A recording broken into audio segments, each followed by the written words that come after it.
ሰላም ጤና ይስጥልኝ የቻናሌ ቤተሰቦች፣ ዛሬ በአረብ ሀገር ህይወታችሁን አዲስ ለምትጀምሩ ወይም ለመምጣት ለምታስቡ እህት ወንድሞቼ ጠቃሚ ምክር ይዤላችሁ መጥቻለሁ። እንግዲህ እንደተለመደው የመጀመሪያው 1 ወር በጣም ፈታኝና የስነ ልቦና ጫና የሚበዛበት ወር ነው። ይህንንም ወር ተስፋ ሳንቆርጥ በትዕግስት እንዴት ማለፍ እንችላለን የሚለውን እኔ ራሴ ያለፍኩባቸውን 3 ዋና ዋና የህይወት ተሞክሮዎቼ አጋራችኋለሁ። እስከ መጨረሻው አብራችሁኝ ቆዩ።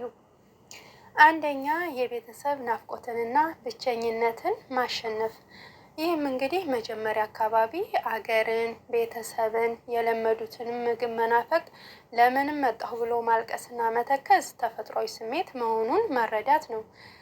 እንግዲህ ይህን ከተረዳን ኑሮውንም ሆነ ምግቡን ቀስ በቀስ እንደምንለምደው ማወቅና መረዳትም ነው ማለት ነው። ሁለተኛ፣ ስራችንንና አካባቢያችንን ለመልመድ መጣር ነው።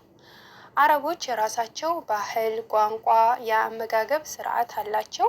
ይህንንም አዲስ ስለምንሆን ግራ መጋባት ሲያጋጥመን ሁሉንም በትዕግስት ለማየትና ለመረዳት እንዲሁም ለመማር ዝግጁ መሆን ነው። ሶስተኛ፣ ከአሰሪዎቻችን ጋር የተሻለ ግንኙነትን መፍጠር።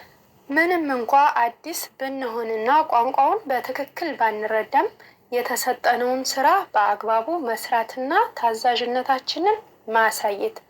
መታዘዝ እንግዲህ የነገ ህይወታችንን የተሻለ ለማድረግ የመረጥነው የስራ ዘርፍ እንጂ ዝቅ እንደማያደርገን መረዳት ነው። የመጨረሻውና ሌላውን ሚስጥር ልንገራችሁ። እኔ በአረብ ሀገር ህይወቴ ኑሮዬን ያቀለለልኝና እንዲሁም ከአሰሪዎች ጋር መልካም ግንኙነት እንዲኖረኝ የረዳኝ ፈገግታና ትዕግስት ነው። እንግዲህ ፈገግታ ምንም እንኳ ቋንቋውን ባትረዱትና ስራችሁ ስህተት ቢኖርበትም የአሰሪዎቻችሁ በሚያናግሯችሁ ሰዓት ፈገግ በሉ። ፈገግ ስትሉ ታሸንፋላችሁ። እንግዲህ እህት ወንድሞቼ፣ መጀመሪያው ቢከብድም መጨረሻው ግን ያማረ ይሆናል።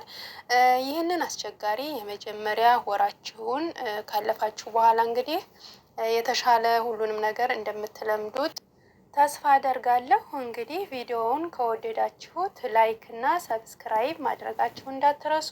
በሌላ ጠቃሚ ርዕስ እስከምንገናኝ ሰላም ቆዩ።